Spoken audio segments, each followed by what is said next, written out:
Salutare, dragilor! Aici dubițarii motocicliști De la Lucifer Videographer Robert și Yasmina. și bine v-am regăsit într-un nou video, într-un nou episod. Astăzi a venit timpul să vorbim puțin, sperăm noi, despre tura ce a avut loc în Scandinavia, mai exact în Suedia și Norvegia, cu foarte puțină Finlanda. Da. Am plecat pe 23 iulie 2025 și ne-am întors în 20 septembrie 2025. A fost o tură de fix 60 de zile și 11.900 de kilometri. Noi pentru astăzi nu ne-am făcut niciun scenariu, efectiv o să vorbim din amintiri, din ce ne vine pe moment. Ne știți foarte bine, suntem simpli, naturali și direcți. Așa că dacă o să fie mici lacune din astea de exprimare, să le înțelegeți că poate nu o să fim super coerenți, o să intrăm din una în alta. Păi, în primul și în primul rând, vrem să vă spunem ideea de unde a pornit să plecăm noi cu Dubița așa mult timp. De anul trecut, când noi am făcut motocicleta cu Transalpul, tot așa în plină vară, un pic mai repede am pornit. Deja în plină iulie eram în Norvegia. Cam prin 3 iulie cred că am plecat. Exact, și ne-am întors undeva... La final de august. Da, atunci am stat 50 de zile și 12.000 de kilometri. Deci cumva am vrut un pic să trecem peste zile și peste kilometri. A fost așa cumva o provocare pentru noi. Noi atunci când ne-am plimbat cu Transalpul, am văzut foarte multe dubițe, mai ales în zona aia de Norvegia. Suedia atunci n-am făcut-o absolut deloc, dar deja începând de pe Germania încolo, tot am văzut vanuri, dubițe, autorulote. Când am trecut cu ferry, de exemplu, noi am trecut din Danemarca, de la Hirtshals la Kristiansand, și când așteptam acolo, că trebuie să aștepți cam o oră, jumate, două înainte de embarcare, am văzut tot felul de Caddy-uri, de Ford Transit, de dubițe din astea, alea, T-urile de la Volkswagen și așa mai departe. Și erau făcute efectiv de oameni, se vedeau că nu sunt profesional făcute. Și atunci am stat și ne-am gândit, nu facem noi cumva să avem și noi la un moment dat așa ceva. De atunci a fost o mică scânteie. Și nu doar asta, prin Norvegia am văzut parcări amenajate și am văzut cum stau venurile acolo și am zis ce fain ar fi să stăm și noi acolo, dar cu motocicleta și cu cortul nu poți. Exact asta urma eu să zic, că după ce am ajuns în Norvegia și am început să umblăm, că am stat 3 săptămâni pline în Norvegia, mai ales în zilele cu ploaie, vedeam că vin dubițele și că parchează efectiv oriunde, pe marginea drumului, peste tot. Da. Poate ați urmărit episodul ăla când am fost cu Transalpul pe Lofoten. A fost cea mai nebună zi. Am avut peste 400 de kilometri făcuți, plus o trecere de 4 ore și ceva cu ferrybotul. Am ajuns din Bodo în Moskenes și am ajuns la 9 seara. Și noi lejer, zic, las că găsim noi camping, găsim noi unde să stăm cu cortul, că doar ești în Norvegia. Nu, pe Lofoten nu e așa. Pe Lofoten e interzis în mare parte să stai cu cortul așa, efectiv, unde te taie capul, poți, dar trebuie să fii foarte retras. Toate campingurile, în jur de vreo 3 sau 4 la număr, care noi le-am verificat atunci seara, erau full. Și am zis, dăm un loc, un petic pe iarbă să stau cu motorul și cu cortul. Nu, trebuie rezervare sau așteptați, nu știu, vreo 2 zile când se eliberează, cu rezervări, Da. Și atunci acolo un pic așa ne-o bulversat și ne-o dat peste cap și atunci am văzut că foarte multe venuri pe marginea drumului. Acolo a fost scânteia când ai zis, vreau și o dubiță, vreau să mă fac așa cum pot, cum îmi place mie și vreau să revin și să repet istoria sau experiența, că nu istoria, dar oricum, acolo a fost declicul ăla. Și gândiți-vă că noi am revenit în august. Da, am mai făcut vreo tură de o săptămână în Muntenegru și pe 1 octombrie am cumpărat dubița. Da, și noi dacă rețineți acolo un clip, am zis sperăm că undeva în 1, 2, 3 ani să reușim să ne o luăm. A fost cam într-o lună. Noi aveam niște bani pregătiți pentru o nouă motocicletă. Am avut atunci un proiect, o campanie din asta, mi-a venit mie peste noapte, 1 Euro Challenge for the New Transalp. Am zis cine dorește să doneze 1 euro simbolic, să ne ajute să adunăm pentru motocicletă, și aveam atunci adunați undeva în jur de 7.000 de euro. De acolo ne-am făcut și tura de Norvegia, am venit înapoi, fiind plecați 2 luni de acasă, evident că am rămas în urmă cu niște lucrări, proiecte video, evenimente. Am avut foarte mult de lucru și am mai recuperat niște bănuți perioada aia și atunci am luat dubița cu 4.500 de euro. Am investit în ea tot ce a fost necesar din punct de vedere tehnic și am ajuns la vreo 10-11.000 de euro, stă acum în ziua de astăzi Dubița, așa cum o vedeți în spate. Ați văzut că am făcut un clip special pe tema asta undeva pe la Cercul Arctic din Suedia. Da, Jokkmokk. Am făcut o prezentare generală a Dubiței, puteți să verificați acel clip. Și da, ne-a plăcut foarte mult cu Dubița. Tot am stat și ne-am gândit cum să plecăm doar în formulă strict Dubiță sau Dubiță remorcă plus Transalp.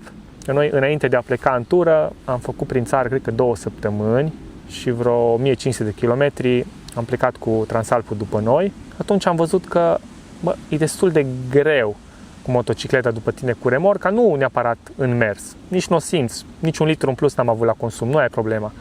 Parcările.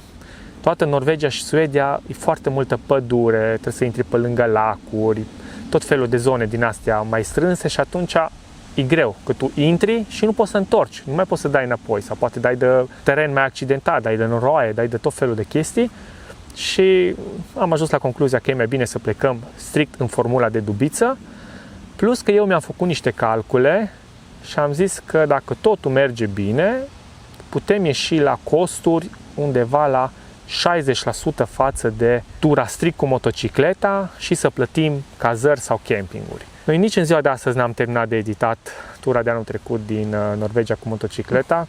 Așa a fost, am preferat să pun lucru pe primul loc și proiectele de unde ne vin bani, care evident după aia să putem pleca, decât să editez niște episoade care le pun pe YouTube și îmi duc câțiva zeci de euro. O să urmeze la un moment dat să terminăm și sesiunea aia de episoade video și o să vorbim despre costurile din acea tură cu motocicleta, dar pe scurt vă spun acum că o zi cu motocicleta, ca să plătești un plin pe zi, mâncare și cazare, asta include ori un camping, ori cea mai ieftină cazare de pe Booking, îi în jur de o medie de 100 de euro pe zi. Și acum, ca să vă faceți o idee, cu Dubița am reușit să ieșim la 63 de euro pe zi.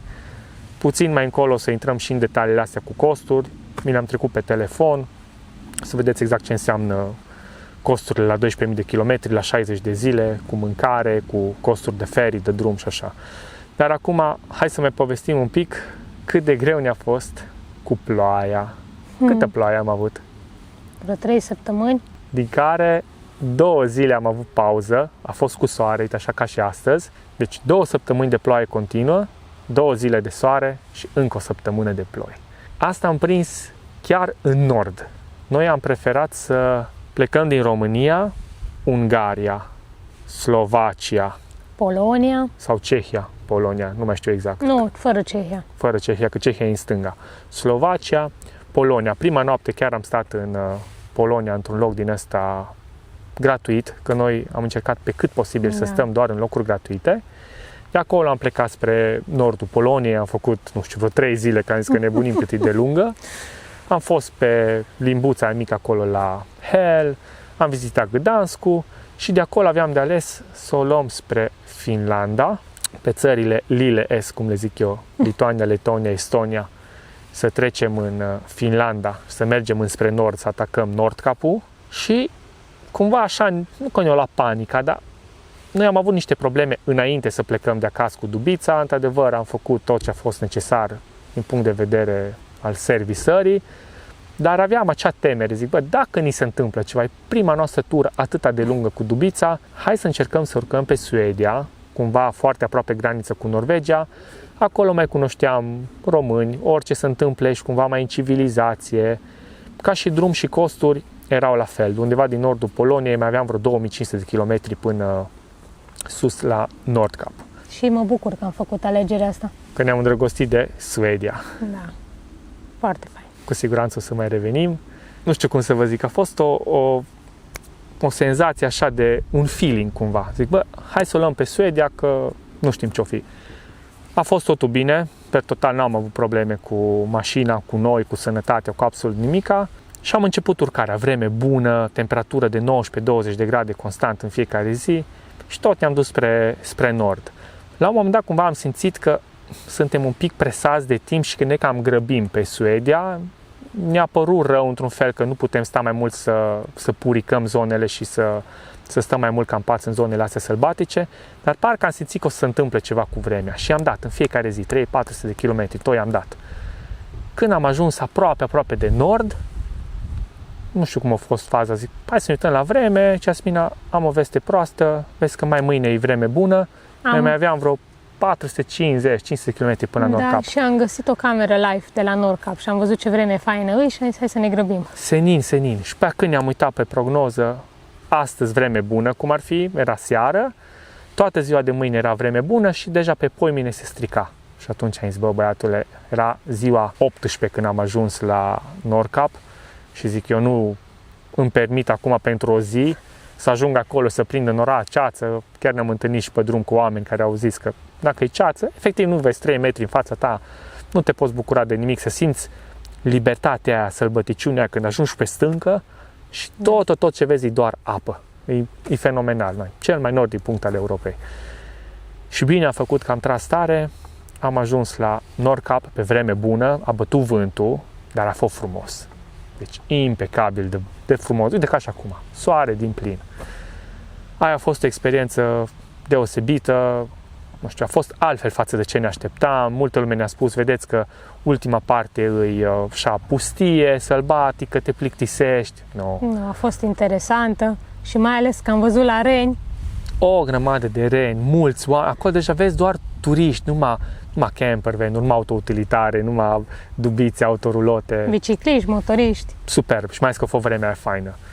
Și când ne-am întors de acolo, deja seara, că am făcut vreo 80 de kilometri înapoi, chiar atunci i-am văzut și pe cei de la Overlanders cu dubița lor verde Army, cu Mercedes-ul și doar ne-am salutat din mers, am încercat să ne sunăm, noi n-aveam semnal și nu ne-am mai oprit să ne întâlnim, dar îi salutăm pe această cale, oameni foarte faini. Într-un fel ne pare rău că nu ne-am putut intersecta și stau un pic la povești, dar a fost bine. Ne-am întâlnit, cred că, cu singurii români care ne-am văzut live cu mașina, așa, pe drum. În rest, cred că am văzut vreo 2 numere de România. În Tromsø ne-am întâlnit cu cei de la Solid Volt, da. Da. Când noi am încercat să urcăm în Tromsø sus, la scările alea, nu mai știu cum sunt numite, ceva Belvedere. Și asta spuneam, că ne-am întors de la Nordkap 80 de kilometri și seara deja era înnorat, peste noapte a și plouat un pic și începând din seara aia au început ploile și ne-au ținut așa 2 săptămâni. Noi am sperat că o să putem vizita mult mai mult din partea nordică a Norvegiei, partea aia cu Tromsø, Senja, toate zonele alea, insulițele alea. Dar a fost ploaie, efectiv ploaie în fiecare zi. Acolo un pic ne-am deprimat, ne-am uitat la meteo, zic, bun, ce facem? Hai că coborâm, că n-avem ce face. Plouă aici 7-8 zile, în continuu coborâm. Și noi, efectiv, cumva, atât de prost ne-am sincronizat că am coborât în continuu cu ploaia. Deci până jos, până la 3 sferturi Norvegiei înspre sud, am coborât tot cu ploaia. Dar asta ne-a făcut cumva să reconsiderăm cam ce nevoie avem. Trebuie să fim super recunoscători pentru colaborările pe care le avem și parteneriatele cu cei de la Litime, Redodo și Wattcycle, pentru că avem 3 baterii de câte 100 de amperi, 12 volți la noi, plus o stație EcoFlow, care putem spune că ne-a cam salvat tura. Dacă nu aveam, efectiv rămâneam fără curent. Deci 3 săptămâni din care 2 zile de soare, nu știu ce făceam. Am descărcat 2 baterii jumate și din stația de curent din EcoFlow, hai că o mai pot încărca în timpul mersului, că am acel încărcător de la alternator, dar în rest mă bazez doar pe panourile solare de pe mașină, am 400 de W, care în realitate bag undeva la 170, 200, 200 și un pic în condiții optime. Și acolo am văzut că niciodată curentul sau capacitatea din mașină de curent nu e prea multă. Tot timpul este loc de mai mult și de mai bine. Și acolo ne-am dat seama importanța dușului în interior. Da, noi când am cumpărat dubița, am plecat pe premisa, prima oară, Renault Kangoo, Dacia, un Docker, ce mai fost aia mică? Ne-am mai uitat la ceva micuțe din astea, Citroen, Partner sau ce, alea micuți ca și Renault Kangoo. Și atunci din una în alta am ajuns la Opel Vivaro sau Renault Trafic pentru că sunt pătrățoase. E singura mașină în care poți să dormi pe lat din categoria ei. E și destul de scundă, care doar 1,94 înălțime și e scurtă, e sub 5 metri, are 4 metri 70 și ceva. Deci încăpem pe locuri de parcare normale, intrăm peste tot unde intră mașina mică, nu suntem cumva obturați și limitați la 2 metri. Și chestia asta ne-a făcut să începem primul nostru proiect cu varianta asta. Ne-au spus lumea, vezi că o să te doară spatele, vezi că o să ai nevoie să stai în picioare. Da, după 3 săptămâni de ploaie, Da. simți. Când vrei să te ridici din pat, când afară plouă și vrei să faci ceva, tot timpul trebuie să stai gâb. Și, cum a spus și Iasmina, importanța dușului interior. Atâta timp cât e vreme faină, ați văzut că noi avem de la Flextail pompița aia mică, atâta timp cât ai soare, poți să încarci, ai panouri, poți să încarci baterii, să încălzești apa, te descurci, poți lași la soare la încălzit, nu-i problemă. Dacă îmi plouă 3 săptămâni, ai 5 grade și bate vântul, se cam complică treaba. Bun, ai bani, te duci la un camping și plătești. Noi am stat în total, cred că la vreo 5 campinguri în toată tura, în 60 de zile. Și asta strict forțați de împrejurim și de starea meteo, ca să putem să ne spălăm atât pe noi, cât și hainele. Niciodată nu am încărcat nimic de la camping, nu am avut nevoie, am reușit să încărcăm per total de pe drum și de la soare, dar cu siguranță peste un an, 2, 3, când o să ne lase bugetul și o să reușim să începem un nou proiect, da, trebuie să fie mai înalte, să putem sta în picioare, să ne putem face un duș interior, să putem avea capacitate cât de mare la baterii, să putem profita cum ar veni de energia solară și să încărcăm și să stocăm cât de multă energie, că uite, prins 2-3 săptămâni de ploaie, ce faci? Dai bani ca să stai prin campinguri, așa mai bine investești în baterii și nu mai depinzi de nimeni. Astea au fost așa părțile mai negative. Partea frumoasă a fost că din nou ne-a schimbat ca și oameni, iar am pus cărămidă cu cărămidă, vii înapoi mai civilizat, mai deschis la minte, mai calm, mai înțelegător. Nu știu, oamenii din zonele alea sunt altceva. Acolo nu vezi claxoane, înjurături, nervi. Toată lumea se respectă. Deja când am revenit pe Slovenia, Ungaria, deja am simțit presiunea aia balcanică de la noi. Toată lumea te depășește, se înghese, se bagă. Da, ne lipsește liniștea aia din Suedia. Pe Norvegia, într-adevăr, e mai turistic, e mai aglomerat, dar Suedia aia e ceva de vis. Vorba lui Asmina, nu degeaba o grămadă de nemți se duc și își cumpără terene și proprietăți și stau pe acolo și își petrec cât de mult timp pot. Dar nu-i problemă, pentru că la anul ăsta e în plan, să revenim. Să revenim, da. Momentan suntem la final de octombrie, mai avem niște planuri, vrem să evadăm iarna asta și să o luăm spre zonele un pic mai călduroase. Nu vă gândiți la Maroc sau Africa, cum ar veni continentul celălalt sau Turcia, pur și simplu aici mai un sudul Italiei, poate o Spanie, poate chiar un sudul Greciei. Vedem. Deocamdată avem mult de lucru, trebuie să recuperăm. Am avut cheltuieli destul de mari în tura asta. Imediat o să revenim și vă și spunem costurile. Per total, nu știu, a fost iar o experiență super. Merită și o să mai mergem. Asta vă îndrumam pe drum când am fost aproape de nord. Faceți cum puteți voi, știu că nu e ușor, nici nouă nu este ușor. Ne ajută că putem să avem programul nostru, că facem evenimente, că avem proiecte video și suntem cumva mai independenți față de un program normal de lucru, dar puneți-vă în cap și vedeți că ceea ce vă doriți se poate întâmpla, bineînțeles cu muncă, speranță, trebuie să crezi, trebuie să vrei și universul o să vedeți că o să lucreze pentru voi și într-o zi o să vină un mail, o să vină un telefon, o să vină o oportunitate pe care nu trebuie să o lăsați și să profitați de ea, să încercați un pic să vă schimbați firul vieții, cum ar veni, un pic programul. Noi niciodată nu ne-am gândit că o să ajungem în punctul ăsta, în anii aia 2018-2019, fiecare weekend lucram, nu puteam pleca de acasă mult de 10 zile, 2 săptămâni. Am fost cumva prinși în bula aia, tot să facem bani, să facem evenimente. Păi a venit pandemia, ne-au dat 2 frasturi și atunci ne-am redresat un pic și ne-am resetat. Stai că banul nu e atât de important. Important e să fii sănătos și să poți să faci ceea ce îți place. Da. Și uite că au trecut 5 ani de atunci și abia de anul trecut, așa, șchiopătând, ne îndreptăm spre direcția care ne-o dorim noi cu adevărat, să putem fi cât mai liberi, să putem călători, dar nu o săptămână sau 2, ci cu lunile. Și acum, uite, anul trecut 2 luni pe drum, anul ăsta 2 luni pe drum, mă refer la turele mari. Exact, la anul vrem de la 60 de zile, la 80 de zile, 100 de zile. O să ne iasă. Dacă ne dorim, o să ne iasă. Încercați și voi, focusați-vă, gândiți pozitiv, nu gândiți negativ, pentru că gândind negativ doar atragi tot ce e negativ. Nu vă lăsați influențați de cei care, uite cum încearcă și pe noi. Nu te duc cu caja aia de mașină, o să te lase în drum, vedeți voi, o să vă fie greu, o să cheltuiți bani, dar de ce faceți asta? Toți negativiștii ăștia cumva au contribuit pozitiv pentru noi și doar ne-au ambiționat, doar ne-au făcut să credem și mai mult în noi, să credem și mai mult în Dubiță.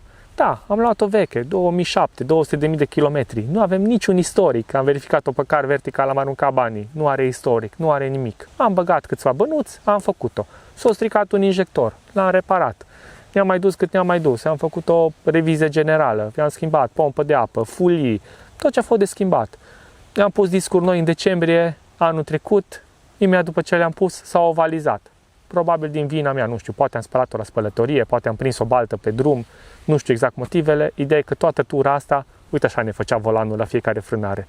Am venit acasă, am rugat pe Silviu de la SS Service, zic, te rog frumos, ia-ne mașina la o revizie generală, fă-o. Ați văzut, am avut mici probleme în drum spre casă, undeva în Austria, nu mai trăgea. Efectiv, nu mai puteam să urcăm pențiile abrupte. Trebuia cu a doua, încet, ne claxona lumea, hai, mergi. Unde să mă duc, că nu trage mașina? Toată Ungaria, am trecut-o pe drept, 90-100 la oră, fără niciun fel de probleme. Cel mai important e că nu ne-a lăsat în drum.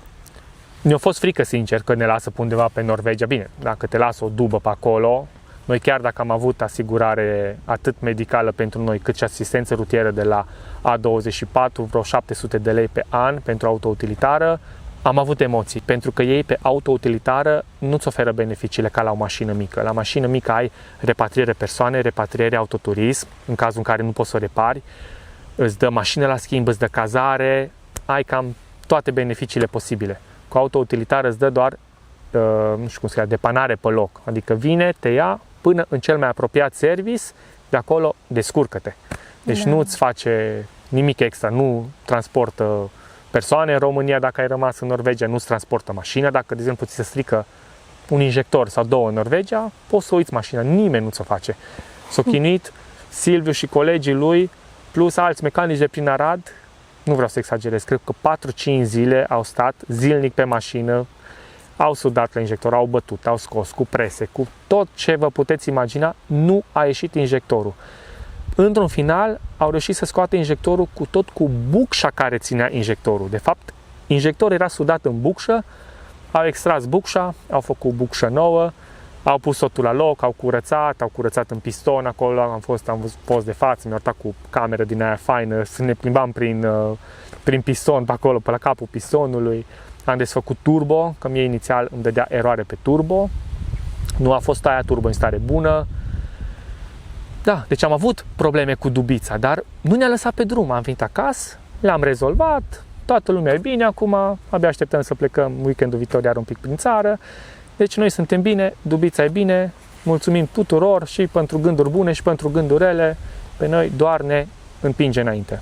Nu știu dacă am uitat ceva așa din povestea noastră importantă, dar un lucru trebuie să știți, să aveți bani pe card în momentul în care mergeți în țările nordice, la ei cam totul se întâmplă pe card și neapărat să vă faceți acea aplicație, să vă instalați, să vă registrați ca mașină și un card de credit pe ePass24, e cea mai simplă variantă.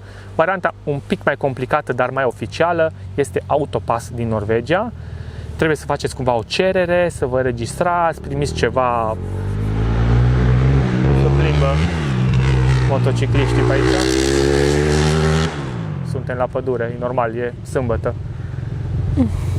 Trebuie să vă registrați, o să primiți ceva abțibil din ce vi le puneți în geam, aveți 20% reducere la tot ce înseamnă taxe de drum și feriboturi, dar noi am ales varianta mai simplă, doar să ne instalăm o aplicație, introducem numărul mașinii, ne înregistrăm cu un card bancar și o dată pe lună îți vine o factură care se plătește automat, dar fără aia riscați să primiți amenzi în sensul că ei spun că toate punctele pe unde treci, tu ești înregistrat și vei primi acasă în poștă un plic cu astea. Eu nu m-aș baza pe asta pentru că poate nu le iasă și atunci tu nu-ți plătești taxele, o să-ți vină majorări, o să-ți vină amenzi și așa mai departe. Și aplicația e valabilă și pe Suedia și Norvegia. Da. În Suedia foarte puțin o poți folosi, Da. cred că undeva în orașele mari, nu știu dacă nu în capitală, își ceva zone din astea super centrale, unde trebuie să plătești o mică taxă dacă mergi cu mașinile mai vechi sau ceva de genul. Sau autostrăzi. Și podul, nu știu dacă intră podul ăla mare de la Copenhaga, ăla cred că se plătește direct. În Norvegia îs iară câteva treceri, din câte știu eu, de pe drumurile principale. E drumul principal care trece toată Norvegia, pe ăla cred că nu-i valabilă aplicația asta E-Pass24. Acolo ei te opresc când intri pe ferry, îți întinde telefonul, plătești cu cardul și te duci mai departe. În rest, tot ce înseamnă taxe de drum, taxe de poduri, feriboturile alea mai micuțe, mai colaterale, toate intră în treaba asta și îți vine o factură pe lună. Asta a fost experiența noastră, nouă ne-a venit de 2 ori, și pe august și pe septembrie, că ne-am mai prins chiar începutul de septembrie. Să trecem un pic și prin costuri, că știu că vă interesează, și pe noi ne-a interesat, am încercat să aflăm de la alții. Oricum este foarte subiectivă treaba asta cu costurile, pentru că ține de la om la om, de la cum sunteți voi obișnuiți ca trai de zi cu zi, ce mâncați, unde vreți să stați, ce pretenții aveți, să vizitați, cât de mulți kilometri faceți într-o tură. Cum a spus Iasmina, vreți să vizitați, să dați banii pe tot felul de intrări. Noi, de exemplu, n-am vizitat absolut nimic.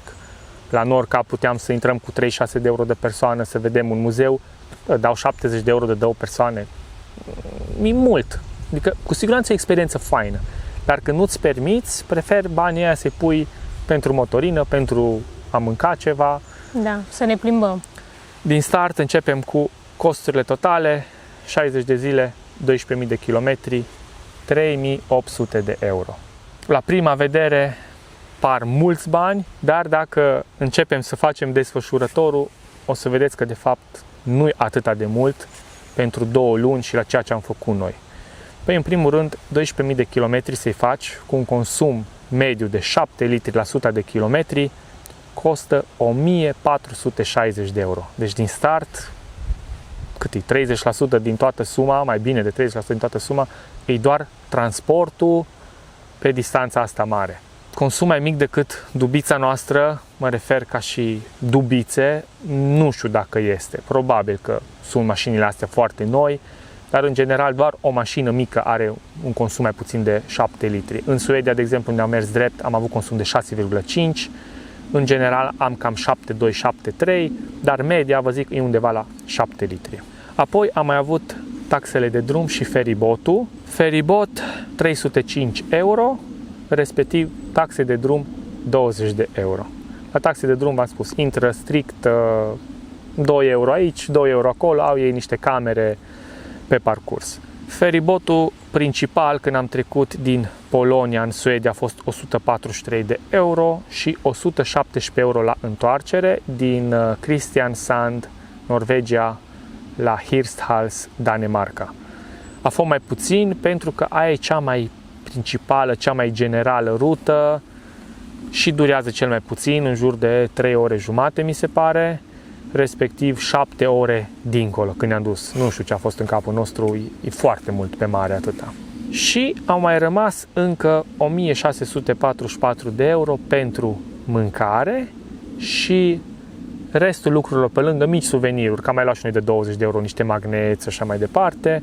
Deci cam 1300 de euro aș preconiza eu că a fost partea de mâncare pe 2 luni, în ideea în care am mâncat 95% de la noi. Noi am gătit, noi ne-am cumpărat mâncare rece, da, salamuri, șuncă, brânzeturi și așa mai departe. Ne-am făcut foarte multe paste, ne-am făcut cartofi, ne-am făcut ciorbe. Căcănițe. Deci cam asta a fost mâncarea noastră de bază, biscuiți, dulciuri, am mâncat snacks-uri și a mai rămas 1, 2, 3, 4, 5, 6 campări cu 175 de euro. Deci costurile pentru a dormi și a sta cazat undeva pe 60 de zile ne-a costat 175 de euro. Din cele 60 de zile, 4 am stat la fratele meu, deci alea cumva nu le punem nici la stat în Dubiță, nici la campare. Dar în rest, astea au fost costurile noastre, v-am spus, o medie de 63 de euro pe zi, în ideea în care cu motocicleta, unde, da, e altă senzație, e mai fain, dar dacă te plouă zilnic 2 săptămâni, nu cred că e plăcut și atunci ești nevoit să te tot campezi, tot cazezi și ajungi, v-am spus, la costuri de 100 de euro pe zi.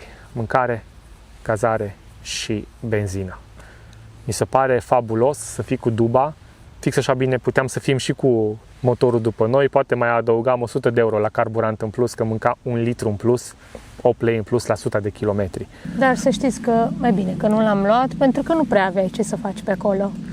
Dar așa gândiți-vă, aveți casa după voi, aveți birou după voi, că eu în fiecare zi editam câte 2, 3, 4 ore, ai o mini bucătărie după tine, poți să-ți faci de mâncare, poți să-ți faci duș, ai cam tot ce poți să ai nevoie.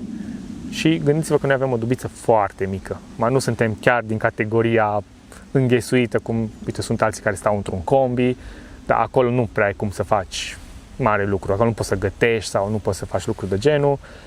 Dar deja cu o dubiță ca a noastră vă descurcați. Dacă vă permiteți una mai mare, cu siguranță e mult mai bine. Dar noi ne-am descurcat foarte ok. Acum văd că am omis ceva foarte important. Costurile internetului.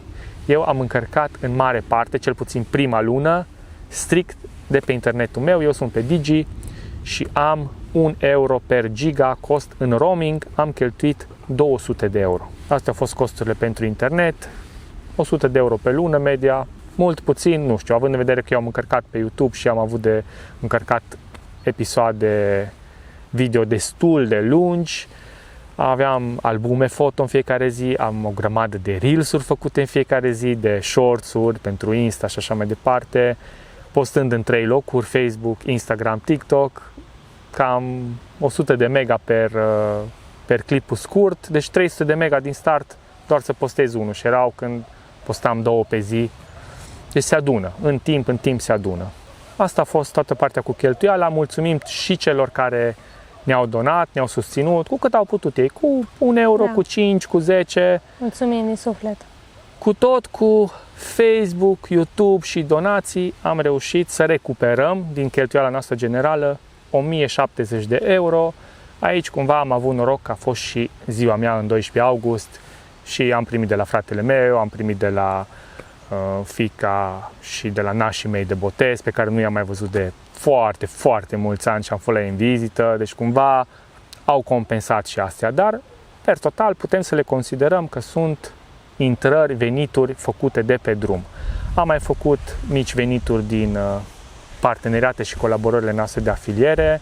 Pe această cale chiar vreau să le mulțumesc tuturor cu care am început colaborări anul trecut. A fost așa, pur și simplu din nimic, de când am început proiectul cu Dubița, au venit așa tot la o săptămână, 10 zile, câte o firmă nouă. Noi prima noastră colaborare o avem cu CarPuride, cu cei care au acele tablete GPS-uri de motocicletă, dar alea sunt de acum 1 an sau 1 an jumate am început cu ei și de atunci n-am avut nimic. Efectiv n-am avut alte colaborări. Biker Fan Shop mi-a donat și ne-a susținut în tura de anul trecut cu casca moto, dar de acolo, să zic așa, nu puteam să fac bani. Din CarPuride avem program de afiliere, deci dacă voi cumpărați, aveți 30% reducere și noi facem 10% comision, ceva de genul. Asta așa ca să fim transparenți. Și când am început proiectul cu Dubița, primii care au venit la noi au fost cei de la Litime, cei cu bateriile LiFePO 4, ne-au contactat, ne-au trimis o baterie și un încărcător și eram așa super fascinat. Wow, ce tare e faza! Cum? Păi, pot să promovez un lucru care îmi place, în care cred și care ne ajută real. Plus poate să ajute comunitatea cu reduceri, cu coduri promoționale. Avem și noi un mic procent de afiliere și zic, bă, foarte tare. După care a urmat? Deci le iau acum în ordine cum mi-e trecută mie aici lista. Deci avem FlexTail, cei de la care avem dușul ăla mic portabil, Tiny Shower, avem pompița aia mică, X2 pe care noi am cumpărat acum vreo 2 ani și suntem super mulțumiți să umfli saltele, perinuțe, să faci vid, vacuum din ăla pentru genți de transport, poate vrei să pui în, nu știu, în lada motorului, în cufăr, în ce vrei tu. După aia avem pe cei de la Authentic Overlanding Gear care ne-au ajutat cu marchiza asta faină și cu anexa ei, le mulțumim frumos. Îi avem pe cei de la Autin, prietenii Iasminei în general, care ne-au trimis un aparat portabil de cafea.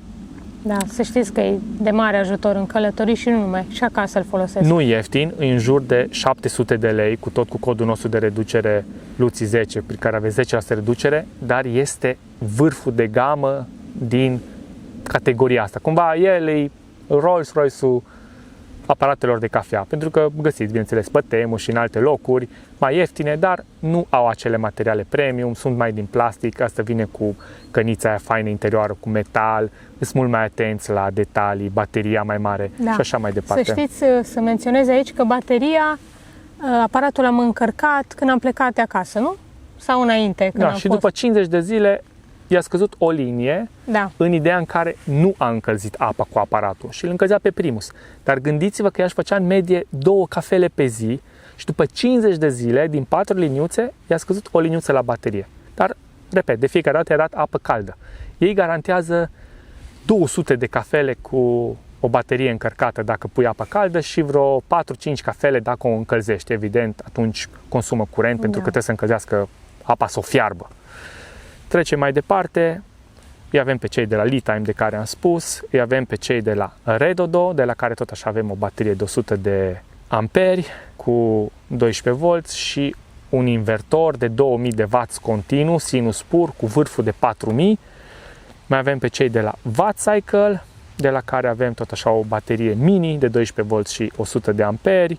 Toți cei care auziți aici, intrați în descriere, găsiți link, găsiți coduri de reducere, o să vă ajute și pe voi și pe noi. Să continuăm.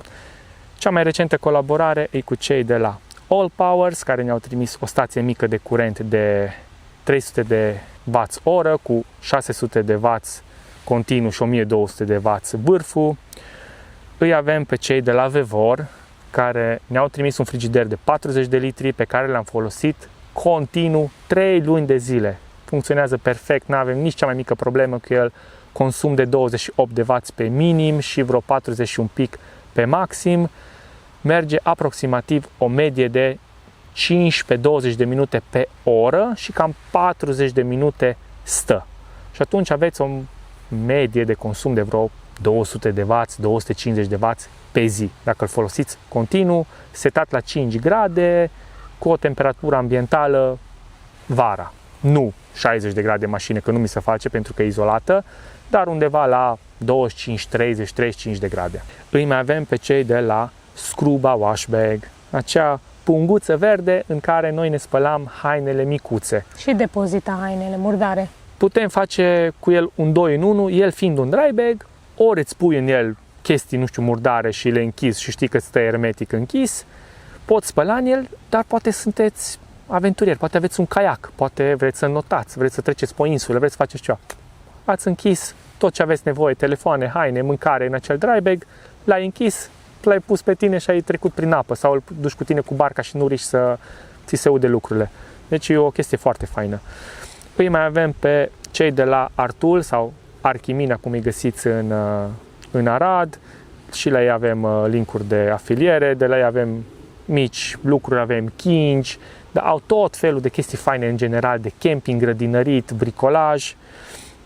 Îi avem pe cei de la Machi, de la care am achiziționat cu oferte speciale, să spunem așa, mai multe lucruri. Avem o scară foarte faină de la ei, flexibilă, telescopică, cu care ne urcăm pe mașină. Avem acel aspirator care îi prietenul Iasmine aspiră de 2 ori pe zi cu el. Avem bormașina aia mică de mână de la firma asta, de la Ingo. Putem folosi bateria de la unul la altul. Deși la ei găsiți coduri de reducere în descriere. Îi mai avem pe cei de la Eneos România, care au ales să ne susțină atât la motocicletă cât și la dubiță cu un schimb de ulei înainte să plecăm în această tură. Le mulțumim frumos.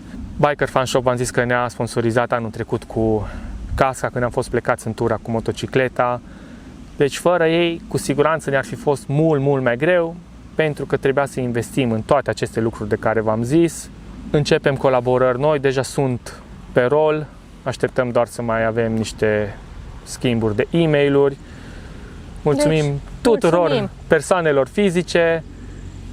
Ca să vă faceți o idee, bani nu am primit de la nimeni, mă refer sponsorizare directă, de să vină o firmă mare și să zică: uite Robert și Iasmina, dacă tu ne pui la tine pe tricou, noi îți dăm 1000 de euro și du-te, fă-ți treaba.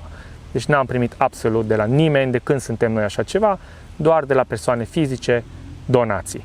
Pur și simplu, pentru o cafea, pentru o cină, pentru 3 litri de motorină și așa mai departe, sau pur și simplu că le place ceea ce facem, că îi inspirăm. Mulțumim! Noi în privat, cel puțin eu, stau destul de mult și discut cu oamenii care ne contactează. Îmi cer scuze dacă nu vă răspund în timp, pentru că sunt momente în care intră la mine în spam, pe Messenger, pe Facebook, mă găsiți Salma Robert și vă răspund este când după o lună, două, că efectiv uit să verific Messenger-ul. Dacă vreți ca eu să văd sigur mesajele voastre, lăsați-mi cel mai bine un comentariu public, la ce vreți voi, la un album foto, la un Reels, la o fotografie, la orice, și cu siguranță atunci o să știu de voi și o să pot să vă răspund. Cum spuneam, stau cu destul de multă lume, așa cumva, o consiliere și atât cât am eu cunoștințe, vă ajut cu sfaturi, cu trasee, cu organizare, la ce să fiți atenți, vă dau feedback-uri despre baterie, despre frigider, despre marchiză, despre toate lucrurile astea. Și cel mai mare ajutor în călătoria noastră a fost Park4Night. Aplicația care nu avem nicio treabă cu ea, chiar ne-am gândit că o să o plătim, e 10 euro pe an, ca să ai acces la toate detaliile, așa cumva ești limitat, dar da, fără Park4Night nu am fi putut găsi locațiile alea superbe, gratuite, în pădure, periferii. Pe Germania ne-a salvat, nici nu știu că există parcări special destinate autorulotelor, gratuite, aproape în fiecare oraș. Găsiți acest stil, să zic așa, că până la urmă e un stil, că toate îs indigo, toate au aceeași sursă de apă, aceeași sursă de curent, cam aceleași costuri, 1 euro să-ți activezi 10 minute apa, cam 1 euro pentru 2 kW de curent, ai parcări speciale unde nu vine nimeni să zică: bă, de ce ai parcat aici, că ăsta e locul nu știu cui. Super tare, deci fără Park4Night clar ne-am fi chinuit. Pe partea de navigare am folosit Google Maps, care nu încetează să ne surprindă. Noi debifăm autostrăzi, debifăm drumuri cu taxă, debifăm feriboturi. Băi, ne găsește niște drumuri, niște scurtături, ne bagă prin câmp, ne urcă pe nebunii de drumuri, ne bagă pe drumuri din alea off-road care ele apar ca drumuri naționale și asfaltate. Deci, show de pe lume, dar nouă ne place. Da. Stați aproape, pentru că în câteva zile vom pleca prin țară. Asta e ultimul nostru video filmat. Recent am fost la pădurea, ați văzut că am filmat pentru cei de la All Powers cu stația de curent. Am filmat pentru Vevor, că avem încălzitorul pe motorină, că v-am spus doar de frigider, dar am primit de curând și un încălzitor pe motorină. Cred că e cea mai faină achiziție posibilă din ultimul timp pe care am fi putut avea, pentru că vine iarna. Noi înainte am avut un încălzitor pe motorină de 8 kW, care l-am folosit aproape un an, a funcționat perfect. Nu am avut nici cea mai mică problemă cu el, nicio eroare absolut mic, dar este mult prea tare pentru ce avem noi nevoie în Dubiță. Muream de cald, am făcut improvizații, am pus tuburile ca să ne ducă căldura în față, în cabină, am lăsat geamurile deschise. Băi, muream de cald și aici mă refer 30 de grade. N-ai cum să dormi sau să stai în 30 de grade. Și cei de la Vivor ne-au contactat și au spus: am scos un nou produs de 2 kW, compact, cu rezervorul pe el, cu pompița pe el, cu tot pe el, cu senzor de monoxid de carbon. Nu mai riscați, Doamne ferește, să se întâmple ceva groaznic. Am mai văzut că s-au mai întâmplat cazuri recente și prin Anglia. E cel mai grav gaz pentru că nu poți să-l simți. Nu are miros, nu-l vezi, nu scoate fum, nu se întâmplă nimic. Pur și simplu te adorme lent și ești ceau. Noi avem un senzor de monoxid de carbon chiar în tavan, dar acum a venit și încălzitorul pe motorină cu senzorul lui, așa că cumva suntem acoperiți. Are doar rezervor de 2 litri, am reușit să-l testăm acum recent când am fost la Sarmi Segetusa Regia și ne-a consumat în 14 ore doar 900 de mililitri de motorină. A funcționat pe minim, pe treapta 1 din 6. Afară era o medie de vreo 4 grade, a fost destul de răcoare și înăuntru a menținut temperatura între 22 și 25 de grade constant. Eu am dormit, ne scuzați că ne exprimăm așa, în fundul gol, Exact. în tricou și Și-a fost descoperiți. Mi-am pus doar așa un pic pe mine o bucățică de plăpumioară, am zis să nu mă tragă la șele că am și eu o vârstă, dar în rest super fain. Ăla chiar vi recomand, găsiți link către el, găsiți reducere cod 5%, costă în jur de 700 de lei tot cu codul de reducere aplicat, vă vine cam în 3-4 zile. Deja au comandat, cred că vreo 6-7 persoane de când am publicat video acum câteva zile. E foarte, foarte fain. Probabil că au comandat mult mai mulți, dar din păcate, ori din, nu știu, rea voință, ori pentru că nu știu, nu aleg să fac o comandă prin linkul nostru. Și atunci noi, să spunem așa, nu avem nimic de acolo, dar noi treaba ne-am făcut-o, noi vă spunem feedback despre el, noi îl promovăm, vi-l recomandăm, o să vă tot spunem feedback despre el, că o să începem, v-am spus, turele peste iarnă. Nu mai vreau să lungim, că nu știu cât am vorbit exact, dar cu siguranță câteva zeci de minute. Sper să vă ajute toate aceste informații. Cu siguranță am uitat să spunem probabil anumite lucruri care, nu știu, v-ar fi ajutat pe voi. Lăsați un comentariu. Lăsați-ne comentarii, vă răspund la absolut toate. Putem deschide o mică conversație acolo în comentarii și rezolvăm. Ce ține de noi, cu mare drag. Voi ne ajutați pe noi cu vizualizări, cu like-uri, cu comentarii. Noi vă ajutăm cu informație, cu atât cât putem și cât știm noi. Știi cum e? Omul cât trăiește învață. Mulțumim că ne-ați urmărit și de această dată. Mulțumim, dragilor, ne vedem. Un like, un comment, abonați-vă. Sau devină membru. Exact. Începem vrei cu tu. 10 lei pe lună și aveți întâietate la clipuri când pot și eu să le fac în avans. Să ne vedem cât de curând, Pe locuri sănătoși faine. și să facem ceea ce ne place, că asta e cel mai important în viață. Da. Ciao! Lăsați Ciao. răutatea! Ciao, Cheers. ciao, ciao.